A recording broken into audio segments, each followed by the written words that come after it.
First and foremost, we're going to give all praises to Yahweh by Hashem Yahushua. We're going to say death to LA, death to California, death to y'all nations, death to everybody who don't serve Yahweh by Hashem Yahushua. Straight up, man, we ain't come all the way from the East Coast to the West Coast to play games with you heathens, play games with the wicked of our people. We came out here to rebuke and edify and set things in order through the Spirit of the Lord. But first and foremost, let's get Psalms 133 and 1, man. All praises to the Most High for your mighty brothers and sisters coming out here, man. This is what true unity and love is right here. You don't get this in the world. You don't get this hanging around with Negroes and so-called Hispanics. You get this hanging with the priests and kings and princesses of your house by shooting outside, man. Bring that out, King. It's the book of Psalms, chapter 133 and verse number 1. Behold, how good and how pleasant it is for brethren to dwell together in unity. For what? For brethren to dwell together in unity. This is pleasant in the sight of the Lord, man. Not Negroes fighting, niggas being wicked towards each other. Us coming together in unity, man. Magnify the name of the Lord, right? Putting that old man to death, man. That we may be a new creature acceptable in the sight of the Lord, right? Keep reading, King. It is like the precious ointment upon the head that ran down upon the beard, even Aaron's beard, that went down to the skirts of his garments, as the dew of Hermon, and as the dew that descended upon the mountains of Zion. For there the Lord commanded the blessing, even life forevermore. So even the dew where it was commanded life evermore and the commandments were given. That's how beautiful it is for brethren to dwell together in unity, man. And with brothers dwelling together in unity, man, we're going to do what pleases the Lord. We're going to do what magnifies the name of the Lord. We're going to do what makes Israel look above all these other nations, man. Right? Running around back and forth, smoking, drinking. You looking like nasty Moabites, man. You looking like dirty Arabs, man. Right? What sets us apart is doing what pleases the Lord, right? Bring that out, King. This is the book of John, chapter 8 and verse 21. Then said Yahushua again unto them, verse 29, and he that sent me is with me. The Father hath not left me alone, for I do always those things that please him. So we do always those things that please the Lord. Even if it's vexing to us, we don't care, man. We doing what pleases the Lord. We're going to find joy in what pleases the Lord, man. That's what being an Israelite is, right? Hold that. Give me John 14 and verse 6, man. Let's read that. Let's read John 14 and 6. It's the book of John, chapter 14, verse number 6. Hold on, Moab. Hold on, Moab. We're going to read the verse. We're going to read this verse, right? Yahushua saith unto him, I am the way, the truth, and the life. No man cometh unto the Father. Hold on, don't leave, man. We reading the verse. You want to hear the verse, right? Yeah, let's read the verse. Hold on, start from the top, okay? God, John chapter 14, verse 6. Jesus saith unto him, I am the way, the truth, and the life. No man cometh unto the Father, but by me. So no man can come to the Father but by the Lord. Do you agree with that? Who is he talking to in this verse? Lord Jesus Christ. Who is he talking to? What people? Bring that out. This is the book of Joel, chapter 2 and verse 27. We said we don't bring out these milk precepts. We're going to milk precept today. And ye shall know that I am in the midst of Israel. No, in the midst of everybody. I am in the midst of Israel. So who is in the Lord in the midst of? Who's he in the midst of? That was in the Old Testament. Who is the Lord in the midst of? Coming to the New Testament. Give me Matthew 1 and 21. Let's finish this up. We're going to go to the New Testament. And ye shall know that I am in the midst of Israel. Don't run, Moab. Right. Come back, Moab. Right. Barnabas. Barnabas the Moabite. Come back. Come back. Keep going, King. And that I am the Lord your God, and none else. And my people shall never be ashamed. And we will never be ashamed. We will never hold up a sign and walk off in the midst of the scriptures coming out, man. That's how you know they're not like us, man. These heathens have nothing to do with us, man. They have nothing to do with our commandments, nothing to do with our book, our prophets, our evangelists, our teachers. It's an insult for them to even bring out the scriptures, man. It sickens me, man. It smells worse than the LA River when they bring it out, man. Bring that out. It's the book of Ezra, chapter 4, verse number 3. Bring it out. But Zerubbabel and Joshua and the rest of the chief of the fathers of Israel said unto them, you have nothing to do with us to build a house unto our God. They have nothing to do with us to try to build off of our foundation by the words of Yahweh Shem Shai. That's insane that the Lord has allowed these people to get a hold of our book. But you know what? It's to magnify his name, man. Because we're going to embarrass him and confound him by his words, man. What they hold fast to, man. You got Chinese churches. You got Arab forsaken Islam coming into Christianity. Man, this whole world upside down, man. But we're not worried about them. We're worried about our sisters and brothers. Sister holding the baby. Hold on real quick. What's your nationality? Come back over here, sister. Give us 2 minutes. Come on. Come on up, sister. You good? Come on over here, sister. So you said you was black, right? So black is the color of my brother holding the camel shirt. Is your skin the same color as that? Hold your hand up to the brother's shirt. Is that the same color? Absolutely not. So who lied to you, sister, and told you that you was a black woman? Yeah, we've been lied to. The so-called white man lied to us. Now, sister, you said you was black. Today you're going to find out that you're a daughter of Zion. You're God's chosen people. No other nation is above you, sister. Right, let's get that Deuteronomy 7 and 6. Right, let's get Deuteronomy 7 and 6. So today, sister, you're going to find out that you have an identity. You're going to find out you have a nationality. You're not going to call yourself black no more. Because black is stupid. Black is ugly. Black is disgusting. If you found something black on your burger, would you eat it? Absolutely not. So why do we associate that with such beautiful people? Because we've been lied to and flustered and bamboozled by the so-called white man. Right? Bring that up. Whoever got it. This is Deuteronomy chapter 7, verse number 6. For thou art an holy people unto the Lord thy God. The Lord thy God hath chosen thee. So the Lord said the 12 tribes of Israel, the so-called blacks, Hispanics, and Native Americans were holy, were set apart, were different, were special. Right? It says, the Lord thy God hath chosen thee. No, he chose everybody. The Lord thy God hath chosen thee. The Lord chose you, sister. What's your name? Leticia. The Lord chose you, Leticia, and your daughter, right? The Lord thy God hath chosen thee to be a special people unto himself, above all people. No, everybody's equal. Above all people that are upon the face of the earth. So the Lord said his chosen people, you, Leticia, are above all people upon the face of the earth. Now, what you like to do, sister? What's your hobbies? What do you enjoy doing? Cleaning. If you gonna let a white woman come to your house and out-clean you, clean after you, talking about you didn't clean this on the stove. What? Get out the way, girl. You gonna let that happen? Is she gonna cook better than you? Is she gonna dress better than you? Do white women look better than you, sister?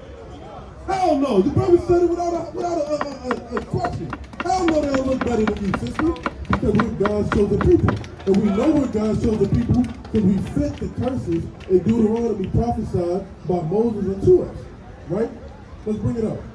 This is the book of Deuteronomy, chapter 28 and verse 1. 15. But it shall come to pass. So this is Moses speaking to the Israelites after they got out of Egypt.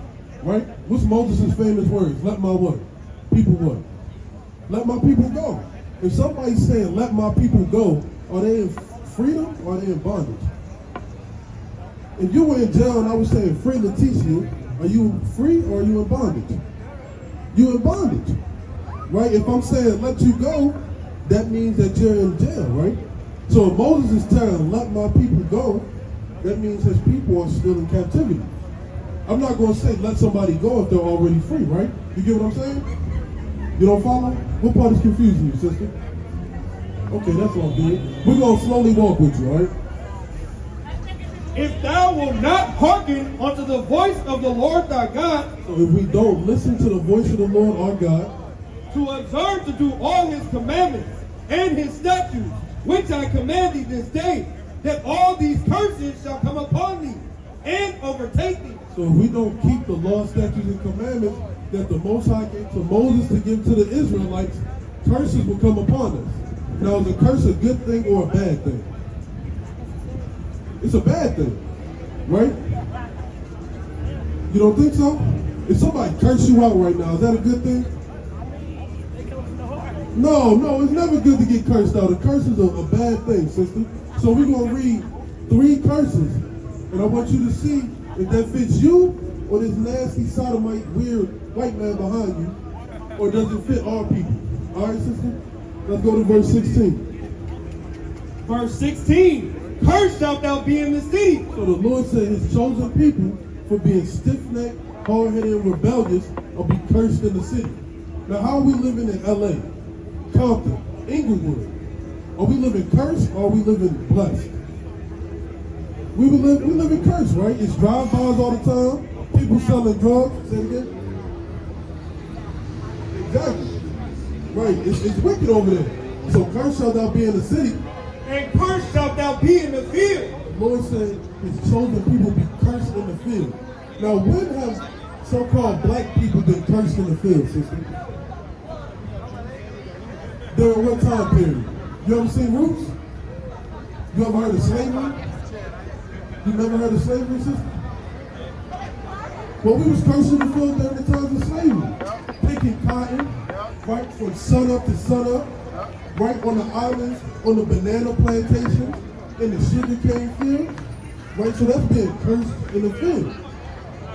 Right, we got it on the side right here. These were our people being cursed in the field right here. Picking cotton, right, working for massa. I know you heard of massa before. You never heard of that. It's all good, sister. Let's go to verse 54. Verse 54, so that the man that is tender among you and very delicate, his eyes shall be evil towards his brother. So the so-called blacks, Hispanics, and Native Americans, we're the only people who have their eye evil towards their brother, right?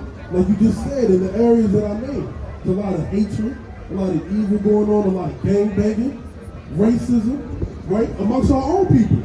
But if you go to Beverly Hills, are you worried about drive-bys? Are you worried about dope dealers trying to sell drugs to your daughter? Absolutely not. That's our eye being evil towards our brother, right? And toward the wife of his bosom.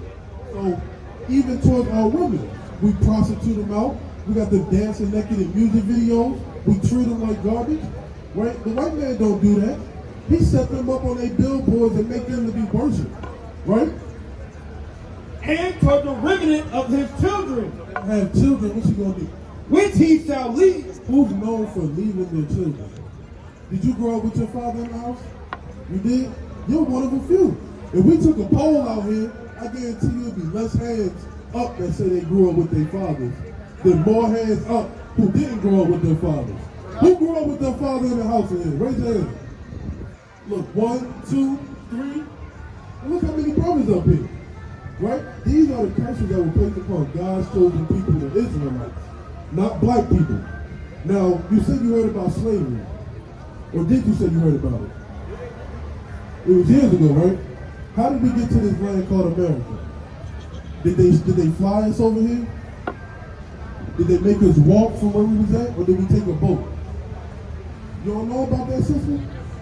It's all good. Let's go to some of these commandments for the sister. So, sister, you will be an Israelite. You fit the curses. You call yourself a byword. So all these curses right here came upon our people for breaking the commandments. So the contrary to breaking the commandments is to keep it.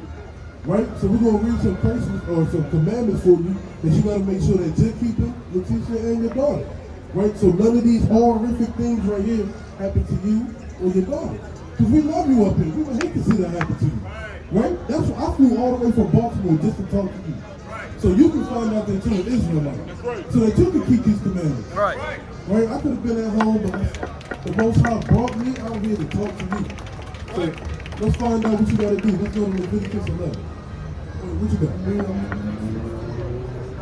This is the book of Exodus, chapter 20 and verse 1.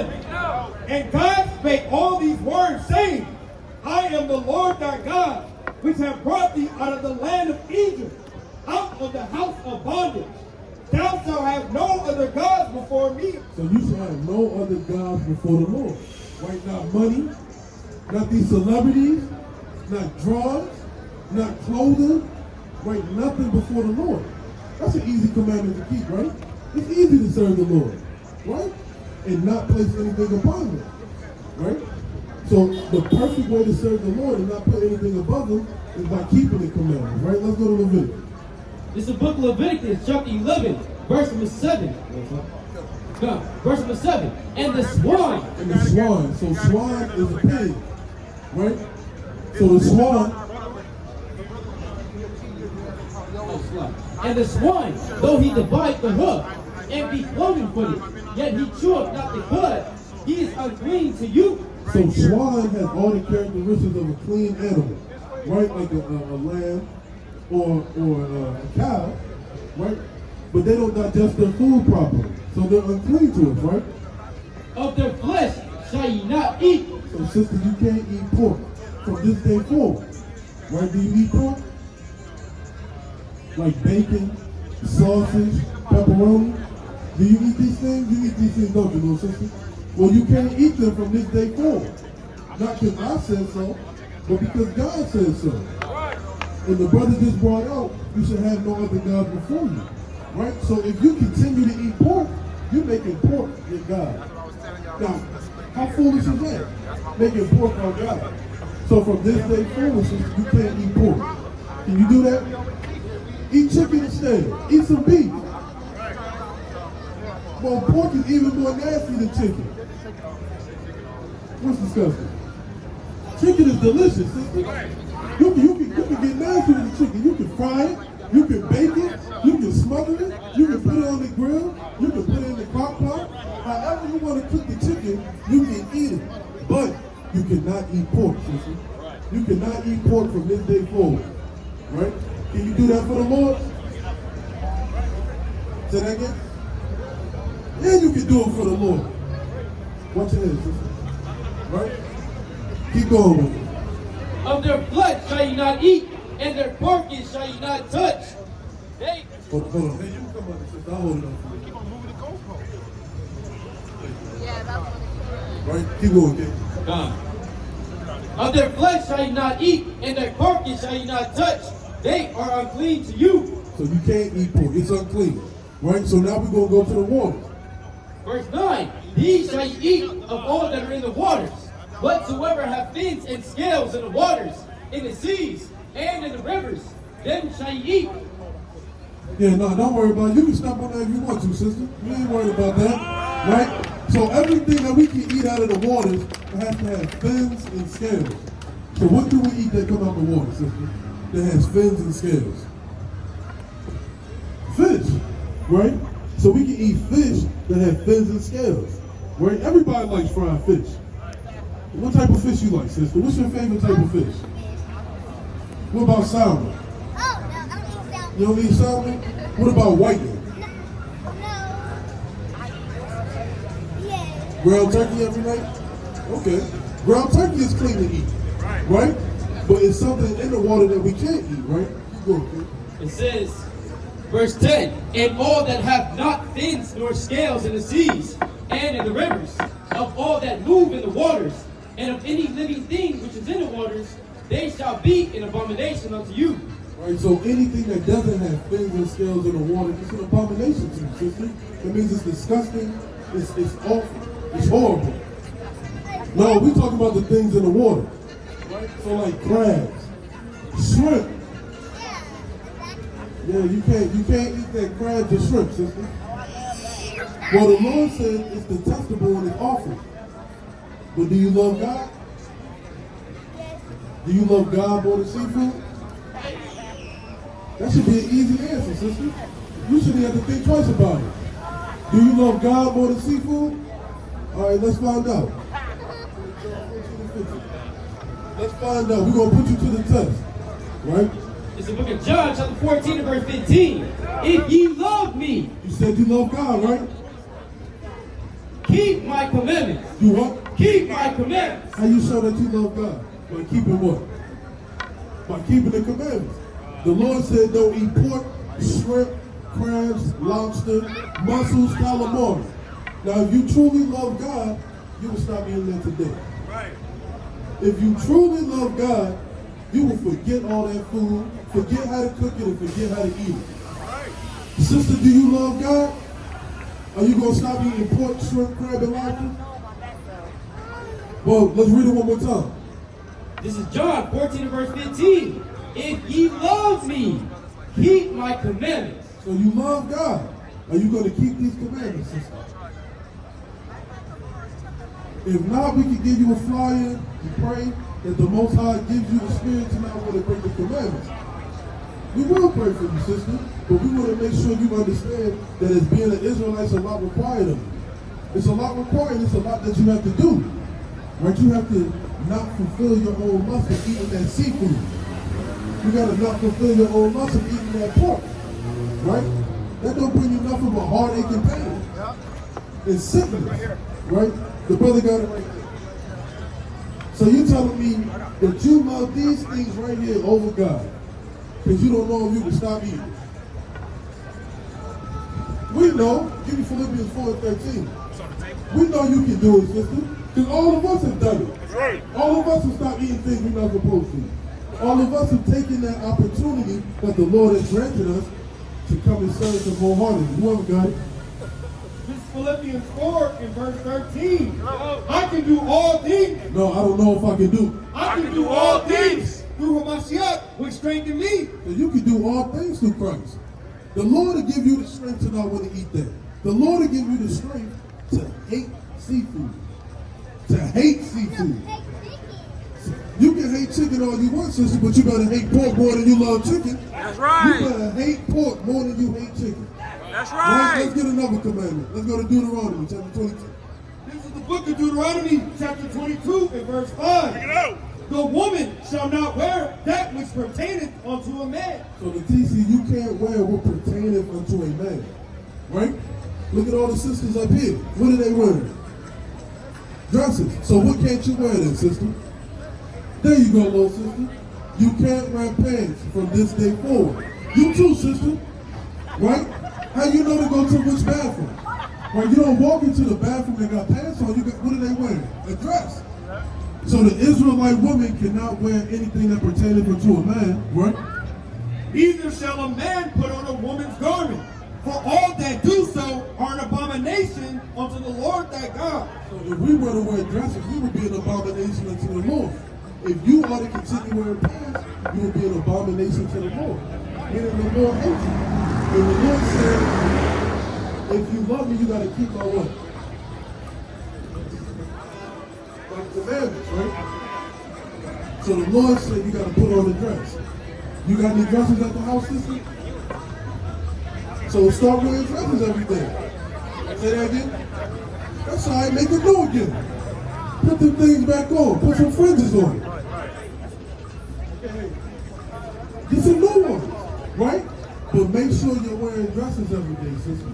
Not because I said so, not because your brother said so, but because the Lord said so.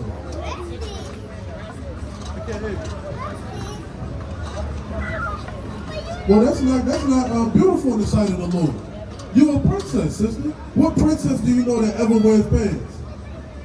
Because we're men. Men wear pants, little sister. Right? Y'all are daughters of Zion. And y'all are princesses. Can you name one princess that wears pants? Think of all the Disney princesses. There's none of them. Right here, sis. Right here. Right there. Nobody in the scriptures is supposed to do anything contrary to what the Lord says. And sister, you're in the scriptures. You're the people prophesied in the last days. Right? So we out here to tell you, sister, that you're an Israelite. You God's chosen people. You got to keep the commandments. Right? So we're going to give you a flyer, sister. Lord willing, you can come back out and you continue to look at it.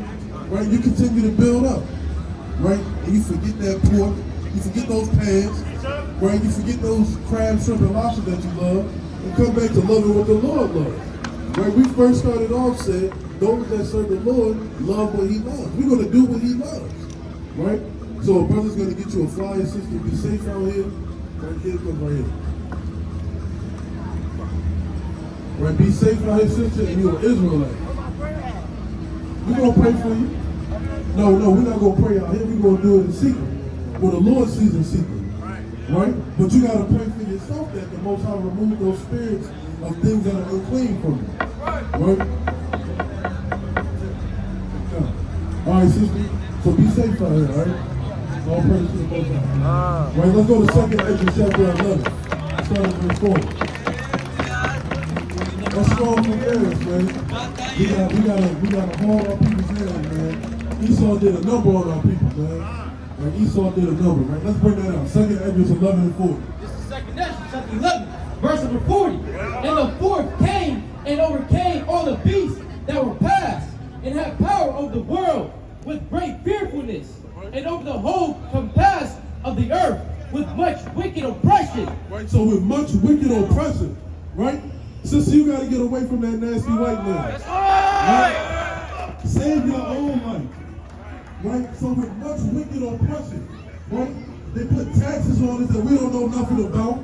They write written laws and hidden laws that we don't know about. You get locked up for things that you have no clue that you breaking their laws. It's much wicked oppression out here, man. Right, keep going. And so long time dwelt he upon the earth with deceit. For the earth hast thou not judged with truth. So the so-called white man is set in the judgment seat now. He hasn't judged his world in truth, right? He's turned everything upside down. He turned right from left. He turned night from day. He turned good from evil, right? There's no reason why our people should be out here thinking homosexuality is okay. There's no reason our people should be out here thinking that dealing with these other races is okay, right? Like Porky Pig eating his damn ice cream, man. There's no reason why our people are out here thinking that light is dark and dark is light. Right, keep going, okay?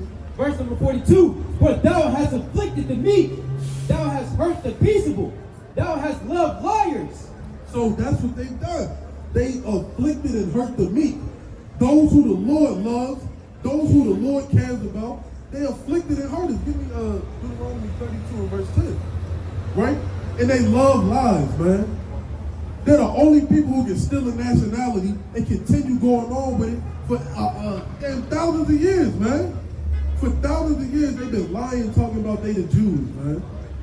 Since the time that Maccabees took our people from under the bondage, man, they've been lying, saying that they're us, man. That time of revealing is coming. That time of restoration is coming. That time of being restored is coming. Do you believe that, brother? It's a spiritual thing? Yeah. All praise to the Most High. Well, yes, it's a spiritual thing, but demons are spiritual too, brother. Which spirituality are you talking about, brother? The one that reigns, the spirit that reigns everything. And what's his name? He has a lot of names. He doesn't have a name? He has a lot of names. He has a lot of names? A lot of names. 200 or something. 180. Right? Let's find out if that's true, brother. Right? It's a lot of lies that are pushed forth in this world.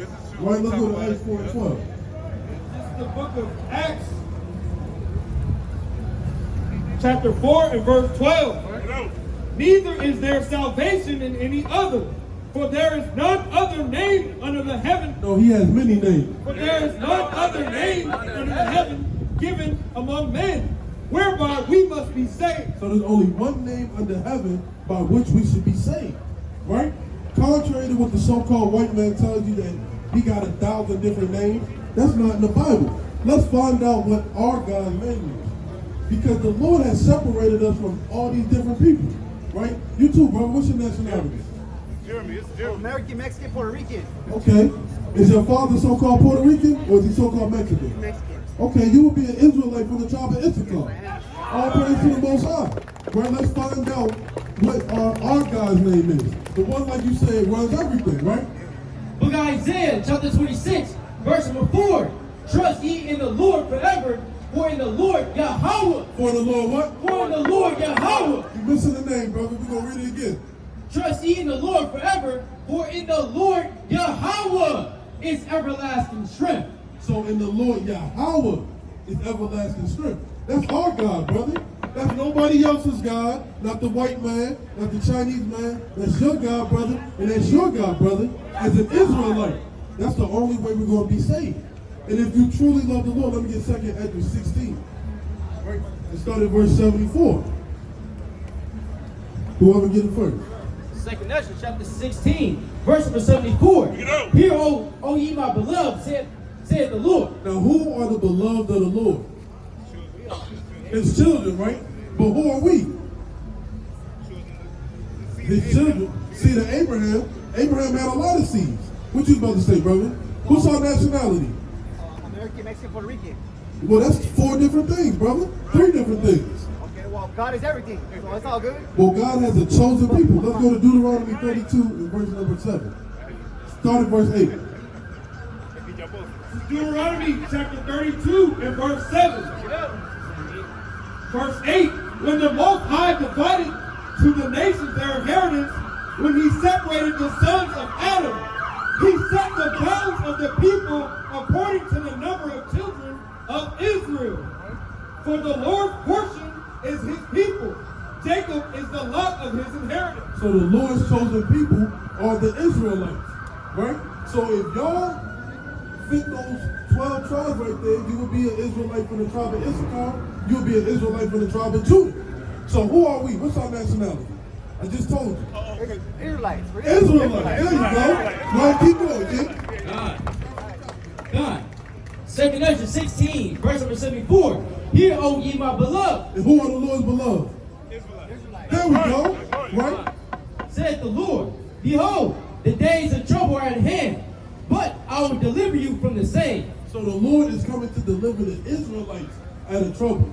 Right? Salvation is only for us. Right? Who else needs to be saved from this world? From the oppression of this nasty beast over here. We're the only ones who are oppressed. We're the only ones who don't know our nationality. We're the only ones who hate each other. Right? The white man is shaking another white man's hand, and they just met. Man, we just saw a fight right here. Right? You don't see this stuff happening in other neighborhoods. Right? So the days of our trouble are at hand, but the Lord is going to deliver his elect out of the same. Be ye not afraid, nor the doubt, for God is your guide, and the guide of them who keep my commandments. So God is the guide of them who keep the commandments, right? So if y'all knowing y'all Israelites, can y'all give me 3 commandments off the top of your head? Thou shalt not steal. There you go. Thou shalt not steal. Thou shalt not bear false witness against your neighbor. Okay, that was 2. I'm missing 1 more. Love your neighbor as yourself. Well, that's the same thing. Love your Lord, the God, with all your strength, with all your soul, and with all your might. Okay. Well, there's more than just those 3 commandments. This is a big, hold that book up, kid. That's a big book right there, man. So if the Lord told you he's a God to them that keep the commandments, what should y'all job do? What should y'all job be as Israelites? Should it just be like, I only know 3? Or should you search and keep looking and find it out? Well, let's find out some more commandments, right? I would want to learn more commandments if that's... Right here. Oh, all praise to the Most High. Right? He brought me out here. He brought me Okay, all praise to the Most High. The commandments Right? Let's go to Numbers 15 and 38. I got one more commandment for y'all. The next brother about to come up. Okay. This is the book of Numbers, chapter 15 and verse 38. Look it out. Speak unto the children of Israel. And who are the children of Israel? We are. We are. There we go, bro. And bid them that they make them fringes in the borders of their garments throughout their generation. So a commandment that the Lord commanded Israel to have is to keep these fringes on the borders of your garment. Right? That's not in the 10 Commandments, is it? No? It's a law, though. It's a law. There you go, brother. And that they put upon the fringe of the borders a ribbon of blue. So in the ancient world, it was damn near impossible to get a ribbon of blue. It was damn near impossible to find blue. Right? Blue is a signet of royalty. Right? So on your fringes, you gotta have a ribbon of blue. Look at all the brothers up here, these mighty kings up here. Everybody got on fringes, and you got the mighty sisters back here as well. And they all have a ribbon of what color? There we go. Let's see what we wear.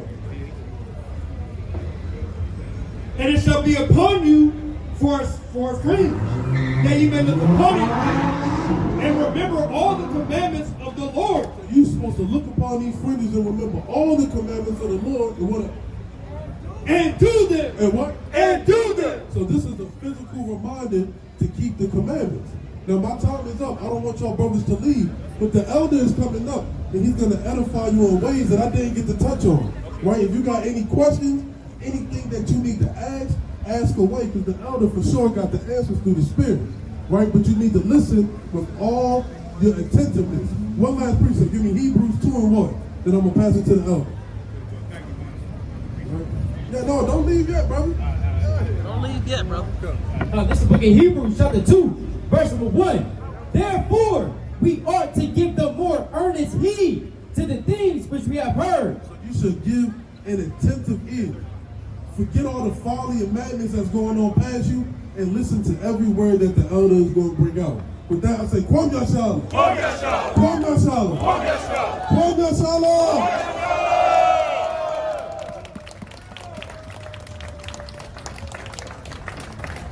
Yeah.